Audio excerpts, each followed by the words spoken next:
Hi everyone, this is doctor Gautami Acharya. So ನಾನಿವತ್ತು whooping cough ಅನ್ನುವಂಥ ಒಂದು ಉಸಿರಾಟದ ಕಾಯಿಲೆ ಬಗ್ಗೆ ಇನ್ಫಾರ್ಮೇಷನ್ಸ್ ಕೊಡ್ತೀನಿ. ಹಾಗೆಯೇ ಹುಷಾರಾದಂಥ ಒಂದು ರಿವ್ಯೂ ಇದೆ ಪೇಷಂಟ್ದು. ಈ ವಿಡಿಯೋ ಎಂಡಿಗೆ ನಾನು ಪ್ಲೇ ಮಾಡ್ತೀನಿ, ಕೊನೆ ತನಕ ವಿಡಿಯೋ ವಾಚ್ ಮಾಡಿ. ಸೊ ಊಪಿಂಗ್ ಕಫ್ ಅಂತ ಹೇಳಿದರೆ ಏನು? ಸೊ ಒಣ ಕೆಮ್ಮು ಅಂತ ಹೇಳಿ ಕನ್ನಡದಲ್ಲಿ ಕರೀತಾರೆ, ಪರ್ಟಿಕ್ಯುಲರ್ಲಿ ನಾಯಿ ಕೆಮ್ಮು ಅಂತ ಹೇಳಿ ಮೆನ್ಷನ್ ಮಾಡ್ತಾರೆ. ಸೊ ಈ ಒಂದು ಕಾಯಿಲೆಗೆ ಕಾರಣ ಏನು ಅಂತ ಹೇಳಿದರೆ ಬಾರ್ಡೆಟೆಲ್ಲಾ ಪರ್ಟ್ಯೂಸಿಸ್ ಅನ್ನುವಂಥ ಬ್ಯಾಕ್ಟೀರಿಯಾ. ಸೊ ಚಳಿಗಾಲದಲ್ಲಿ ಹೆಚ್ಚಿಗೆ ಕಾಣಿಸ್ಕೊಳ್ಳುತ್ತೆ ಇದು. ಹಾಗೆಯೇ 1 ತಿಂಗಳಿಂದ 1 ವರ್ಷದವರೆಗೆ ಇನ್ಫಂಟ್ಸಲ್ಲಿ ಅಂದರೆ ಎಳೆ ಮಕ್ಕಳಲ್ಲಿ ಕಾಣಿಸ್ಕೊಳ್ಳುತ್ತೆ. ಹಾಗೆಯೇ 1 ರಿಂದ 10 ವರ್ಷ ಮಕ್ಕಳಲ್ಲಿ ಕೂಡ ಇನ್ಫೆಕ್ಷನ್ ಹೆಚ್ಚಾಗಿ ಕಾಣಿಸ್ಕೊಳ್ಳುತ್ತೆ.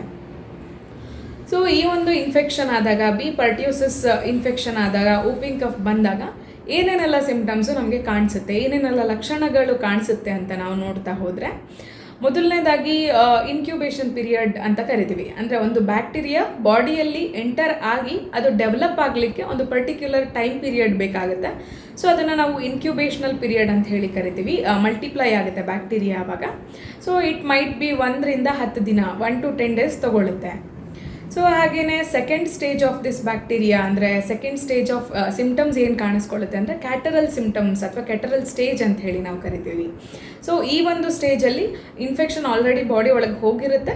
ಹಾಗೆಯೇ ಅದರ ರಿಯಾಕ್ಷನ್ ಸ್ಟಾರ್ಟ್ ಆಗುತ್ತೆ. ಮೊದಲನೇದಾಗಿ ಮೂಗು ಕಟ್ಟೋದು ಅಥವಾ ಕಂಟಿನ್ಯೂಸ್ ಮೂಗು ಸೋರುವಿಕೆ, ರನ್ನಿ ನೋಸ್ ಸ್ಟಾರ್ಟ್ ಆಗುತ್ತೆ. ಸೈನಸೈಟಿಸ್ ಇರ್ಬೋದು, ರೈನೈಟಿಸ್, ಇವು ಸಿಂಪ್ಟಮ್ಸ್ಗಳು ಅದರದ್ದು. ಹಾಗೆಯೇ ಗಂಟ್ಲಲ್ಲಿ ಕೂಡ ಮ್ಯೂಕಸ್ ಪ್ರೊಡಕ್ಷನ್, ಕಫ ಶುರುವಾಗುತ್ತೆ. ಸೊ ಈ ಎಲ್ಲ ಕ್ಯಾಟರಲ್ ಸ್ಟೇಜಲ್ಲಿ, second stage of the bacterial ಇನ್ಫೆಕ್ಷನಲ್ಲಿ ನಮಗೆ ಕಾಣಿಸ್ಕೊಳ್ಳುತ್ತೆ. ಹಾಗೆಯೇ ಥರ್ಡ್ ಸ್ಟೇಜಲ್ಲಿ ಪ್ಯಾರಾಕ್ಸಿಸ್ಮಲ್ ಕಫ್ ಅಂತ ಹೇಳಿ ನಾವು ಕರಿತೀವಿ. ಇದೊಂದು ಮಾರ್ಕೆಟ್ ಸಿಂಪ್ಟಮು ಊಪಿಂಗ್ ಕಫಲ್ಲಿ. ಸೊ ಊಪಿಂಗ್ ಕಫ್ ಅಂತಲೇ ಯಾಕೆ ಕರೀತಾರೆ ಅಂತಂದರೆ ಅಷ್ಟು ಜೋರಾದ ಕೆಮ್ಮು, ಅದು ಒಣ ಕೆಮ್ಮು ಹೆಚ್ಚಿಗೆ ಪೇಷಂಟ್ಸಲ್ಲಿ ಕಾಣಿಸ್ಕೊಳ್ಳುತ್ತೆ.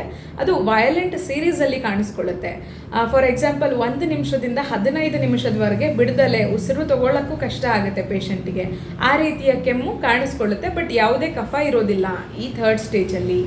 ಇದನ್ನು ನಾವು ಪ್ಯಾರಾಕ್ಸಿಸ್ಮಲ್ ಸ್ಟೇಜ್ ಅಂತ ಕರಿತೀವಿ. It is a series of violent cough attack ಆಗುತ್ತೆ ಈ ಟೈಮಲ್ಲಿ.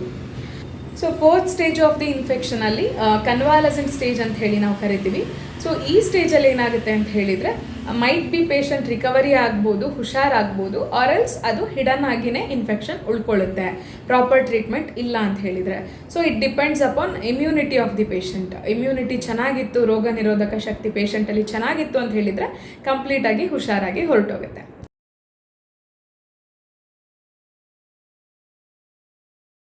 ಸೊ ಈ ಊಪಿಂಗ್ ಕಫ್ನ ಲಕ್ಷಣಗಳೇನು, ಸಿಂಪ್ಟಮ್ಸ್ಗಳೇನು ಅಂತ ನಾವು ನೋಡೋದಾದರೆ, ಸೊ ಈ ಊಪಿಂಗ್ ಕಫಲ್ಲಿ ಮೂಗಿನಿಂದ ಸಮಸ್ಯೆಗಳು ಸ್ಟಾರ್ಟ್ ಆಗುತ್ತೆ. ಮೊದಲನೇದಾಗಿ ರೈನೈಟಿಸ್ ಇರ್ಬೋದು, ಸೈನಸೈಟಿಸ್ ಇರ್ಬೋದು, ರನ್ನಿ ನೋಸ್ ಅಂತ ಕರಿತೀವಿ, ಮೂಗು ಸೋರುವಿಕೆ, ಹಾಗೆಯೇ ಸ್ಟಫಿ ನೋಸ್, ಮೂಗು ಬ್ಲಾಕೇಜ್ ಆಗೋದು, ಈ ಎಲ್ಲ ಸಿಂಪ್ಟಮ್ಸ್ಗಳು ಕಾಣುತ್ತೆ. ಇದ್ರ ಜೊತೆಗೆ ಪ್ಯಾರಾಕ್ಸಿಸಮ್ಸ್ ಆಫ್ ಕಫ್ ಅಂತ ಹೇಳಿ ಕರಿತೀವಿ. ಅಂದರೆ ವಯಲೆಂಟ್ ಸೀರೀಸ್ ಆಫ್ ಕಫ್ ಇರುತ್ತೆ ಇದರಲ್ಲಿ. ಕೆಮ್ಮು ಕಂಟಿನ್ಯೂಸ್ ಆಗಿರುತ್ತೆ ಹಾಗೂ ತುಂಬ ಅತಿರೇಕವಾಗಿರುತ್ತೆ. ಹಾಗೆಯೇ ಈ ಕೆಮ್ಮಿನ ಕೊನೆಯಲ್ಲಿ ಪೇಷಂಟು ವಾಮಿಟ್ ಮಾಡ್ಕೊಳ್ತಾರೆ. ಸೊ ಇದೊಂದು ಐಡೆಂಟಿಫೈಯಿಂಗ್ ಸಿಂಪ್ಟಮ್. ಯಾಕಂತ ಹೇಳಿದ್ರೆ ಪ್ರತಿಯೊಂದು ಅಸ್ತಮಾ ಇರಲಿ ಅಥವಾ ಕೆಮ್ಮಿನ ಅಟ್ಯಾಕ್ಸ್ಗಳಿರಲಿ, ಇದರಲ್ಲಿ ಪೇಷಂಟು ವಾಮಿಟಿಂಗಲ್ಲಿ ಎಂಡಪ್ ಆಗೋದಿಲ್ಲ. ಬಟ್ ಊಪಿಂಗ್ ಕಫಲ್ಲಿ ಡೆಫಿನೆಟ್ ಆಗಿ ವಾಮಿಟಿಂಗ್ ಇರುತ್ತೆ. ಸೊ ಇದು ಒಂದು ಮುಖ್ಯವಾದ ಲಕ್ಷಣ. ಹಾಗೆಯೇ ಮೈಲ್ಡ್ ಫೀವರ್ ಇರಬಹುದು, ಜ್ವರ ಬರುತ್ತೆ.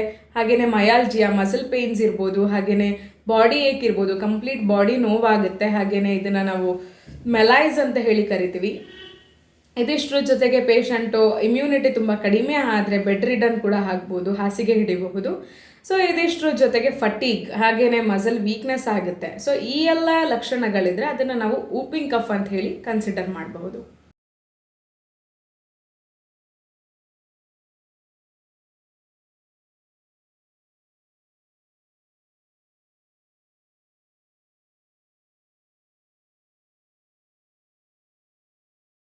ಸೊ ಟ್ರೀಟ್ಮೆಂಟ್ ಹೇಗೆ ನಾವು ಪೇಷಂಟಿಗೆ ಕೊಡಬಹುದು ಅಂತ ನೋಡೋದಾದರೆ, ಇದಕ್ಕೆ ವ್ಯಾಕ್ಸಿನೇಷನ್ನೇ ಅವೈಲೇಬಲ್ ಇದೆ ಊಪಿಂಗ್ ಕಫಿಗೆ, ಬಿ ಪರ್ಟ್ಯೂಸಿಸ್ ವ್ಯಾಕ್ಸಿನೇಷನ್ನು.